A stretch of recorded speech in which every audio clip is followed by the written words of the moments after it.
ఇదే press club లో కొన్ని రోజుల క్రితం ఒక రౌండ్ టేబుల్ సమావేశం నిర్వహించారు.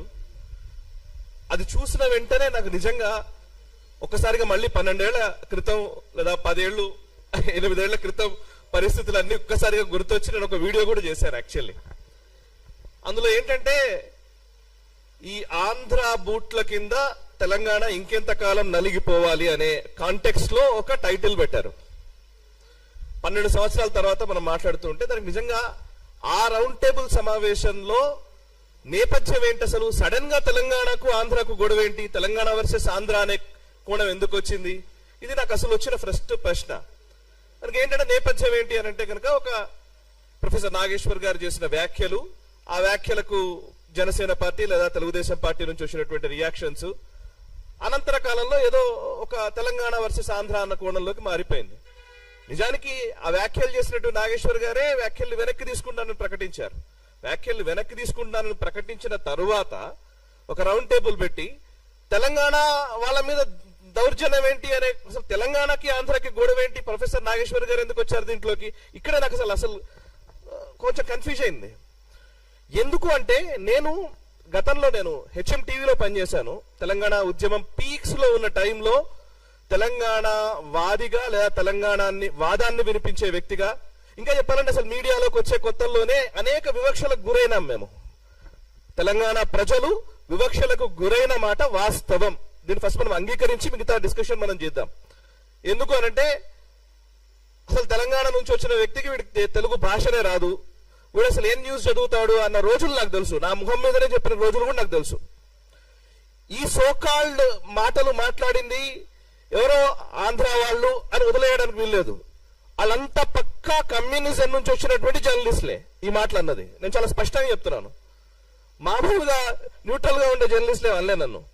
బట్ ఆఫ్ కోర్స్ దాన్ని ఛాలెంజ్ గా తీసుకున్నాము, అధిగమించే ప్రయత్నం చేశాము, డిక్షన్ ఇంప్రూవ్ చేసుకున్నాము, ఒక దశకు వచ్చాం. నేను 2013లో సిడబ్ల్యూసి ప్రకటన వచ్చింది జూలై 31 రోజున, నాకు గుర్తుంది. జూలై 31 రోజు సిడబ్ల్యూసి తెలంగాణకు అనుకూలంగా ప్రకటన చేసిన రోజు లైవ్ లో కూర్చున్నాను నేను 10 టీవీలో. ఆ టైంలో 10 టీవీ యాజమాన్యము సిపిఎం పార్టీకి పెట్టినటువంటి ఛానల్ అది. అక్కడ కమ్యూనిస్ట్ పార్టీ సిపిఎం పార్టీ సమైక్యవాదానికి కట్టుబడి ఉంది, వాళ్ళు సమైక్యవాదమే ఉండాలని అన్నారు. అండ్ దానికి మేనేజింగ్ డైరెక్టర్ గా అప్పుడు ప్రొఫెసర్ నాగేశ్వర్ గారు పనిచేశారు. నాకు తెలిసి 2013-14 టైంలో ఏపీ ఎన్జిఓల సభ నాకు చాలా గుర్తుంది. ఏపీ ఎన్జిఓలు ఇక్కడ సభ నిర్వహించినప్పుడు ఎల్బీ స్టేడియం దగ్గర ఒక సమైక్యవాది ఒకడు ఇలా ఆ పక్కన అసెంబ్లీని వాటిని చూపించుకుంటూ ఇట్లా గొంతు కోస్తానని చెప్తున్నటువంటి విజువల్ ని పదే చూస్తూ బాధపడ్డ రోజులు తెలుసు. దాన్ని రిపోర్ట్ చేసిన రోజులు కూడా నాకు గుర్తున్నాయి. ఆ రోజులు ఉన్న ఎమోషన్స్ చాలా సీరియస్, ఒక పీక్స్ లో ఉన్న ఎమోషన్స్ లో ఉన్నప్పుడు ఇందాక ప్రసాద్ గారు అంటున్నారు, నిజంగా ఆ రోజులు ఉన్న పరిస్థితులను మేము మా అనుభవాలు మాకు గుర్తొస్తుంటే కూడా ఒక్కోసారి అనిపిస్తూ ఉంటుంది, ఒక చారిత్రక సందర్భంలో మనం ఉన్నాం కదా అని. ఆ టైంలో ఓవైపు కేసీఆర్ సభ వస్తున్నా, ఓవైపు తెలంగాణ సభలు ప్రొఫెసర్ కోదండరామ్ గారు, అప్పుడు ప్రొఫెసర్ జయశంకర్ గారు వీళ్ళు మాట్లాడుతున్నటువంటి సభల్ని తక్కువ నిడివి ఇచ్చి, ముఖ్యంగా సమైక్యవాదానికి ఎక్కువ నిడివి ఇచ్చినటువంటి ఛానల్ గా 10 టీవీకి ఆ రోజుల్లో ముద్ర ఉంది తెలంగాణ ప్రజల్లో. ఇవాళ ఏం మాట్లాడుతున్నాం మనం, తెలంగాణ వాది ఎప్పుడయ్యారైనా? నాకు ఇది అర్థం కాలే. రెండోది, తెలంగాణ వాదమే నిజంగా ఈ రోజు గొడవ కాదు. వాళ్ళ దృష్టికోణం వేరు. ఎప్పుడైనా సరే వాళ్ళు ఒక విలన్ ని తయారు చేస్తూ ఉంటారు. కమ్యూనిస్ట్ సిస్టమ్ అంతా కూడా మొదటి నుంచి మనం అబ్జర్వ్ చేస్తే ఒక విలన్ ని తయారు చేస్తారు. ఆ విలన్ ని చూపించి మొత్తం ఆటంతా ఆడుతూ ఉంటారు. వాళ్లకు విలన్ ఎవరు అని అంటే గనక మొదటి నుంచి కూడా వాళ్ళు కొంతకాలం పాటు బ్రిటిషర్ల దౌర్జన్యాలన్నింటినీ వైట్ వాష్ చేయడం కోసం హిట్లర్ అనే తోని తీసుకొచ్చి పెట్టారు. హిట్లర్ ను మించిన మారణ హోమం సృష్టించిన వ్యక్తి నిజాం. మీరు లెక్కలేసి చూసినా కూడా హిట్లర్ ను మించి మారణ హోమం సృష్టించినటువంటి వ్యక్తి నిజాం. ఇప్పుడు మనం తెలంగాణ వాదం అన్న ప్రతిసారి తెలంగాణ అన్న పదం రాగానే నిజాం చరిత్ర వరకు పోయి ఆగిపోతుంది. నిజాం చరిత్రతో కట్ చేసేస్తారు అంతే. ఏంటిది, నిజాం మెడలు వంచింది ఎవరు, నిజాం మీద సాయుధ పోరాటం చేశారు కమ్యూనిస్టులు, దాంతో పక్కకు నిజాంని రజాకార్ ప్రభుత్వాన్ని దించేశారు, సర్దార్ పటేల్ గారు వచ్చారు, విలీనమా విమోచనమా మళ్ళీ అక్కడ కన్ఫ్యూజన్ క్రియేట్ చేసి వదిలేశారు. నిజాం తెలంగాణ కాదు. నేను ఎప్పుడు పదే నా తెలంగాణ ఉద్యమ కాలం నుంచి ఇప్పటి వరకు చెప్తూ ఉన్నాను. నేను నిజాం తెలంగాణ అసలైన తెలంగాణ కాదు, కాకతీయుల తెలంగాణ అసలైన తెలంగాణ. ఈరోజు మనం మాట్లాడుతున్న ఈ నిజాం కట్టించిన ఈ పెద్ద పెద్ద బిల్డింగ్లు భవనాలు కాదు, కాకతీయుల సాంస్కృతిక వైభవం ఈరోజు తెలంగాణ తీసుకోవాలి. ఇది నా మొదటి వెర్షన్. ఎందుకు అంటున్నానంటే, మీరు అబ్జర్వ్ చేస్తే నేను 2001 ఆ టైంలో, నేను ఇంటర్మీడియట్ ఆ టైంలో హైదరాబాద్కి వచ్చాను. హైదరాబాద్కి వచ్చిన కొత్తల్లో నాకు తెలిసి ఇక్కడ ఉన్న వాళ్ళందరి అనుభవంలోనే ఉంటుంది. నాకు తెలిసి ఇక్కడ ఎక్కువ హిందీలోనే మాట్లాడేది, మొత్తం ఉర్దూలోనే మాట్లాడుతూ ఉండేది. బస్సుల్లో కూడా పాసులు తీసుకుంటే పాసులలో కూడా హిందీ ఉంటేనే ఇక్కడ బతకగలుగుతామనే భావన ఉండేది. నాకు తెలిసి ఎప్పుడైతే ఐటీ బూమ్ మొదలైందో, కొంత ఆంధ్ర వాళ్ళ ఇక్కడికి రావడం మొదలు పెట్టారో, అప్పుడే మనకు కొంచెం తెలుగులో మాట్లాడడం అలవాటు అవుతూ వచ్చింది. 2003-2004 తర్వాత నుంచే తెలుగులో ఎక్కువ మాట్లాడడం. హైదరాబాద్ బేసికల్లీ అంటే ఏంటంటే, ఇదంతా ఒక ఇస్లామిక్ కల్చర్ గా దీన్ని చూపించే ప్రయత్నం. నేను ఎప్పుడు అంటూ ఉంటాను, ఉస్మానియా బిస్కెట్ లో నా సంస్కృతి ఎందుకు అవుతుంది, ఉస్మానియా బిస్కెట్ లో ఇరానీ ఛాయ్నో నా తెలంగాణ సంస్కృతి ఎందుకు అవుతుంది, అయితే గీతే సర్వపిండి నా సంస్కృతి అవుతుంది. కానీ ఈ మాట నేను పదే పదే అంటే ఏంటంటే, కావాలని ఒక ఇస్లామిక్ వాదనని తెలంగాణలో జొప్పించి అదే తెలంగాణ అనే కోణంలోకి దాన్ని తీసుకొచ్చి నిజాం చాలా గొప్పవాడని కీర్తించినటువంటి నా దాఖలాలు కూడా మనకు తెలుసు. ఇప్పుడు ఇక్కడ జరుగుతున్న ఈ వివాదం అంతా కూడా, ఈ తెలంగాణ వర్సెస్ ఆంధ్ర వివాదం అంతా కూడా ఎందుకు తీసుకొస్తున్నారంటే, ఒక వ్యక్తి కోసం జరుగుతున్నది కాదు, రాబోయే రోజుల్లో జరిగే రాజకీయ పరిణామాలను ముందే ఊహించి దాన్ని జరగకుండా చేసే ఒక కుట్ర. రాబోయే రోజుల్లో తెలంగాణలో రాజకీయ సమీకరణలు మారబోతున్నాయి. ఈ మారుతున్న రాజకీయ సమీకరణలను దృష్టిలో ఉంచుకొని ఆ వైపు అడుగులు వేయకుండా, అంటే ఒక సాంస్కృతిక జాతీయవాదం వైపు తెలంగాణ అడుగులు వేస్తోంది. తెలంగాణ గడ్డ కమ్యూనిజం ని చూసింది, సోషలిజం ని చూసింది, అనేక ఇజాలను చూసింది, ఈవెన్ మావోయిజం, నక్సలిజం ని కూడా చూసింది. ఇక మిగిలింది హిందూయిజం. ఈ హిందూయిజం రాకుండా ఉండాలంటే ఇవాళ తెలంగాణ వర్సెస్ ఆంధ్ర గొడవ మొదలు కావాలి. సో ఇది గొడవ మొదలైతే ఇప్పుడు ఇక్కడ హిందుత్వ, సాంస్కృతిక జాతీయవాదము లేదా జాతీయవాద భావనలు ఇది చెప్పేటువంటి భారతీయ జనతా పార్టీ లోపలికి రాదు, అండ్ దానికి అనుకూలంగా ఉండేటువంటి వ్యక్తులు లోపలికి రారు. సో దా కోణంలోనే ఇప్పుడు ఈ యాక్టివిటీ అంతా నడుస్తోంది. నిజానికి మీరు నాకు ఎవరు ప్రస్తావించారు, ఎంఐఎం పార్టీ శ్రీకృష్ణ కమిటీకి సమైక్య రాష్ట్రంగానే ఉంచాలి, లేదంటే రాయల తెలంగాణ చేయాలి, కానీ తెలంగాణ ప్రత్యేక రాష్ట్రం ఇవ్వకూడదు అని శ్రీకృష్ణ కమిటీకి నివేదిక ఇచ్చాడు. ఆ ఎంఐఎం తోటి టిఆర్ఎస్ పార్టీ 10 సంవత్సరాలు పొత్తు పెట్టుకుంటది, కాంగ్రెస్ పార్టీ ఇప్పుడు పొత్తులోనే ఉంటది. ఎంఐఎం ఇవాళ తెలంగాణ వ్యతిరేకి కానే కాదు, బికాస్ మైనారిటీ. ఇక దానం నాగేందర్, నాకు గుర్తు హెచ్ఎంటీవీలో ఉన్న టైంలో దానం నాగేందర్ అనుచరులు దాడి చేస్తే ఉస్మానియా యూనివర్సిటీ విద్యార్థులతో డిస్కస్ చేసిన రోజులు నాకు తెలుసు. స్టూడియోకి వస్తే ఈవెన్ అందులో అప్పుడు రాజారాం యాదవ్ అనుకుంటా, లేకపోతే OUJSకి సంబంధించిన మన కొప్పుల రాజు, ఇట్లా చాలా మంది విద్యార్థులు వస్తే విద్యార్థులతో ఇంటర్వ్యూలు చేసిన రోజులు నాకు తెలుసు. దానం నాగేందర్ అనుచరులు వచ్చి కొడితే ఇక్కడ దెబ్బలు చూపించినటువంటి విషయాలు తెలుసు. వాళ్ళ వెనక్కి చూస్తే కనబడుతుంది. దానం నాగేందర్ 10 సంవత్సరాలు టిఆర్ఎస్ పార్టీలో ఉంటాడు, తర్వాత ఇప్పుడు కాంగ్రెస్ పార్టీలో ఉంటాడు. ఆయన తెలంగాణకు వ్యతిరేకం కాదు, రేవంత్ రెడ్డి. సో ఆయన తెలంగాణకు వ్యతిరేకం కాదు. అసలు ఏం మాట్లాడుతున్నారు వీళ్ళు? ఇంకోటి, ఇప్పుడు ఈ మధ్య కాలంలో మనం తెలంగాణ, ఈవెన్ కొండా సురేఖ మానుకోటలో, మహబూబాబాద్ అనుకుంటా, మహబూబాబాద్ లో అక్కడే కదా మానుకోటలో రైల్వే స్టేషన్ లో రాళ్ళు ఇస్తారు. అప్పుడు ఇదే హరీష్ రావు వీళ్ళందరూ పోతుంటే రిపోర్ట్ చేసినాం లైవ్ రిపోర్టింగ్ లో. సో అంటే ఆ మానుకోట విధ్వంసం మర్చిపోయారు. టిఆర్ఎస్ పార్టీలో కొండా సురేఖ జరగానే అయిపోయింది, తెలంగాణ వాదం పోయింది, అన్ని మిగతా వచ్చినాయి.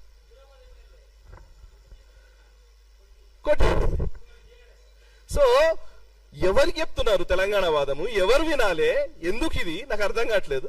సరే, ఇప్పుడు నేను 12 సంవత్సరాల తర్వాత ఇవాళ మళ్ళీ మనం తెలంగాణ ఉద్యమము, మళ్ళీ ఆ సమైక్యవాదులకు ఇవన్నీ తీసుకురావాలని నేను అనట్లే. సమస్య ఏంటంటే, ఒక ప్రొఫెసర్ చేసిన వ్యాఖ్యలని ఇవాళ తెలంగాణ వర్సెస్ ఆంధ్ర వైపు ఎందుకు తీసుకెళ్తున్నారు? ఆ వ్యాఖ్యలు ఆయన్నే వెనుక తీసుకున్నాడు అంటే, నేను ఇందాక చెప్పిన కాన్స్పిరసీ, రాబోయే రోజుల్లో జరిగే కుట్రల్ని బేస్ చేసుకుని జరుగుతున్నటువంటి ప్రయత్నం ఇదంతా. ఇక చివరిగా కమ్యూనిస్ట్ పార్టీలు తెలంగాణ ఉద్యమానికి లేదా తెలంగాణ రాష్ట్రం ఏర్పడాలని సిపిఐ ఏమో సపోర్ట్ చేస్తుంది, సిపిఎం ఏమో సమైక్యవాదం అంటది, తెలంగాణకు వ్యతిరేకంగా స్టేట్మెంట్ ఇస్తుంది. సిపిఐ గతంలో ఎమర్జెన్సీకి సపోర్ట్ చేసిన సిపిఐ ఎమర్జెన్సీ ఇందిరాగాంధీ విధించినప్పుడు ఎమర్జెన్సీకి బాహాటంగా సపోర్ట్ చేసినటువంటి communist party of India CPI ఈరోజు ప్రజాస్వామ్యం గురించి, రాజ్యాంగం గురించి మాట్లాడుతుంది. వాళ్ళు మాట్లాడొచ్చు, ఏం కాదు. మావోయిస్టులు అసలు రాజ్యాంగమే ఉండకూడదు, బూర్జువా రాజ్యాంగం అని చెప్పినటువంటి నాయకులు, బూర్జువా రాజ్యాంగం ఇది, ఈ రాజ్యాంగం పనికిరాదు, ఈ రాజ్యానికి వ్యతిరేకంగా కొత్త రాజ్యం క్రియేట్ చేయాలి, అది విప్లవం ద్వారానే సాధ్యపడుతుందని చెప్పినటువంటి మావోయిస్టులు వరవరరావు గారిని అరెస్ట్ చేయగానే మాకు మానవ హక్కులు ఉన్నాయంటారు. మానవ హక్కులు ఎక్కడ ఉంటాయండి? రాజ్యాంగంలో ఉంటాయి. రాజ్యాంగం కల్పించిన హక్కులు కావాలి, కానీ రాజ్యాంగానికి విరుద్ధంగా పోరాడతారు. ఇంత హిపోక్రసీ, ఇది ఒక ద్వంద్వ ప్రమాణాలతో కూడినటువంటి ఈ హిపోక్రసీని పదే పదే తెలంగాణ ప్రజలకు రుద్దే ప్రయత్నం జరుగుతోంది. ఈ రుద్దుతున్న ఈ విషయాన్ని ప్రజలకు తెలియజేయాల్సిన బాధ్యత మనందరిపైన ఉంది. ఆ ప్రయత్నం చేస్తున్నందుకు ఫస్ట్ అభినందనలు. ఇక చివరిగా పొలిటికల్ ఈక్వేషన్స్ చూద్దాం. 2009 ఎన్నికలలో టిఆర్ఎస్, టీడీపీ, అదేవిధంగా కమ్యూనిస్టులు అందరూ కలిసి పోటీ చేస్తారు. తెలుగుదేశం పార్టీ చంద్రబాబు నాయుడుతో 2009లో పోటీ చేస్తే తప్పులేదు. 2004కు వచ్చేసరికి బీజేపీతో జతగట్టేసరికి తెలుగుదేశం పార్టీ ఖతం అయిపోయింది, అంటరాని పార్టీ అయిపోతుంది. ఓకే, 2018కి వచ్చేసరికి ఇదేదో కాంగ్రెస్ పార్టీ మాత్రమే. 2018లో కాంగ్రెస్ పార్టీ, తెలుగుదేశం పార్టీ, కమ్యూనిస్టులు, ప్రొఫెసర్ కోదండరామ్ గారి పార్టీ, తెలంగాణ జన సమితి, టీజేఎస్ పార్టీ, వీళ్ళందరూ కలిసి మహాకూటమి కట్టారు. 2018లో మన వెనక్కి చూస్తే మనకు ఇమేజెస్ కూడా కనబడతాయి, ఆ ఇంటర్నెట్ లో ఇప్పటికీ ఉన్నాయి. ఉత్తమ్ కుమార్ రెడ్డి గారు, మల్లు భట్టి విక్రమార్క గారు, అటు ప్రొఫెసర్ కోదండరామ్ గారు, ఈవెన్ రాహుల్ గాంధీ, చంద్రబాబు నాయుడు గారు, వీళ్ళందరూ కలిసి ఒకటే స్టేజ్ మీద ఉంటారు 2018లో. 2018లో తెలంగాణ వాదం లేదా? ఇవాళ మాత్రం తెలంగాణ వాదం వచ్చిందా? అంటే మనకు అవసరమైనప్పుడు ఒకలాగా, మనకు అవసరం కానప్పుడు ఒకలాగా. సో ఈ పంథాలోకి ప్రజల్ని తీసుకెళ్ళి వాళ్ళకి ఎప్పుడు అనిపిస్తే అప్పుడు, అంటే ఆడ్ డే ఈవెంట్ డే అంటుంటారు, వాళ్ళకి అనిపించిన రోజు ఒకలాగా, వాళ్ళకి అనిపించిన రోజు ఒకలాగా. సో ఇప్పుడు మనం ఏమైనా మాట్లాడారనుకో, మీరు తెలంగాణ ద్రోహులు, లేదంటే మీరు ఆంధ్ర ద్రోహులు. ఈవెన్ ఆంధ్రాలో కూడా ఇదే పరిస్థితి ఉంది. ఏమైనా ఎక్కువ మాట్లాడారనుకో మీరు ఆంధ్ర ద్రోహి. సో వాళ్ళ వైఫల్యాల్ని కప్పిపుచ్చుకోవడం కోసం మనకు ఒక కొత్త పదాలని క్రియేట్ చేసి దాన్ని విలన్ గా, అట్లాంటి వ్యక్తుల్ని విలన్లుగా చూపించి వాళ్ళ పబ్బం వాళ్ళు గడుపుకుంటున్నారు. మిత్రులారా, ఈ సందర్భంగా ఒకే ఒక మాట, కశ్మీర్ విషయంలో మనం చూసాం. నిన్న పవన్ కళ్యాణ్ గారు అన్న మాటని వీళ్ళందరూ ఏం చేస్తున్నారంటే తెలంగాణ వాదం ఉగ్రవాదమా అలా ఎలా అంటారని వ్యాఖ్యలు చేస్తున్నారు. నేను చాలా సింపుల్ గా చెప్పాలనుకున్నా. మొట్టమొదట కశ్మీరీ వాదం కూడా కశ్మీర్ వేరు, కశ్మీరియత్ అనే ఒక మాట నుంచే పుట్టింది. కశ్మీరియత్ వేరు, ఈ భారతదేశానికి కశ్మీరియత్ కి డిఫరెన్స్ ఉంది అనే మాటతోటే అది పుట్టింది. పుట్టిన తర్వాత దాన్ని రాజకీయ పార్టీలు దాన్ని అలాగే పెంచి పోషించాయి. ఆర్టికల్ 370 పెట్టి, 35A పెట్టి, మీరు వేరు మేము వేరు అనే భావనని ఒక 50 ఏళ్లు క్రియేట్ చేశారు. 1980-90లకు వచ్చేసరికి మారణ హోమం సృష్టించారు, కాశ్మీరీ హిందువుల్ని తరిమేశారు. కవిత సపోర్ట్ చేసింది. ఎస్, ఇదే కవిత కశ్మీర్ ని ఎలాగైతే మీరు భారతదేశం తీసుకుందో అట్లా తెలంగాణలో మీరు ఎక్సీడ్ చేశారన్నామే స్టేట్మెంట్ మీరా. ఓకే, సో వీళ్ళందరూ వాళ్ళకు అనిపించిన కశ్మీర్ లో కూడా ఇట్లాంటి భావన వచ్చిన సందర్భాలు ఉన్నాయి. ఇందాక మిత్రుడు మంచి మాట చెప్పారు. మనము ఒక విషయాన్ని ఏం చేస్తారంటే వాళ్ళకి అవసరమైనప్పుడేమో కులాన్ని తీసుకొస్తారు, అవసరం లేనప్పుడు కులాన్ని తీసుకురారు.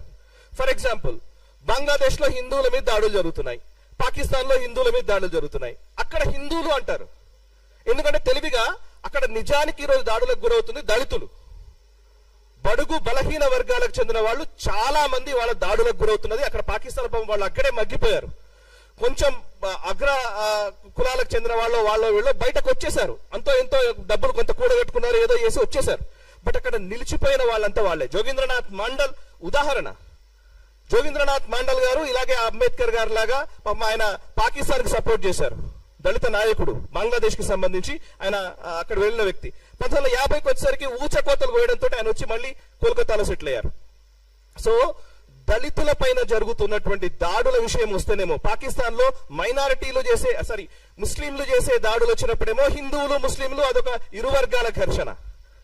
ఇక్కడ మాత్రం అగ్రవర్ణాలు దళితులపై ఊచకోతలు. So selective approach. ఈ సెలెక్టివ్ అప్రోచ్ తోటే ఇవాళ తెలంగాణ వర్సెస్ ఆంధ్ర అనే ఒక లేని అంశాన్ని తెరపైకి తెచ్చారు.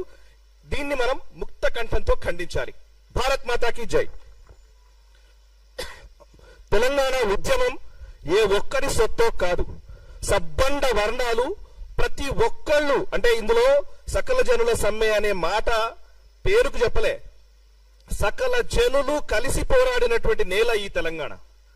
ఈ తెలంగాణ గడ్డ మీద ఎవడైనా తప్పు చేస్తే ఇక్కడనే బొంద పెడదాం, బయటోడు తప్పు చేస్తే పొలిమేరలు దాటేదాకా తరిమి కొడదామని కాళోజీ గారు చెప్పారు. ఎస్, ఆ స్ఫూర్తి వాళ్ళ కావాలి. ఇక్కడున్నోడు తప్పు చేస్తే ఇక్కడనే బొంద పెట్టే పరిస్థితులు కూడా రావాలి. Thank you.